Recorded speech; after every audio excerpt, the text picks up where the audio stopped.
the Disney Dream. This is stateroom 10158. And this is a stateroom that is set up really neat compared to others in its category. You'll see here are the split bathrooms right when you come in, which is normal.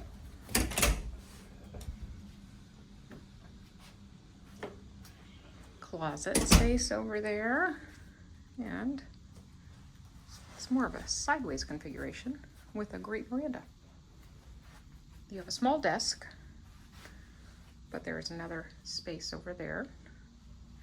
This one does have a pull-down Murphy bed,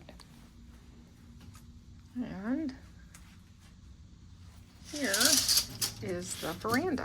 It's on the corner of the ship, which is why it's a little bit larger.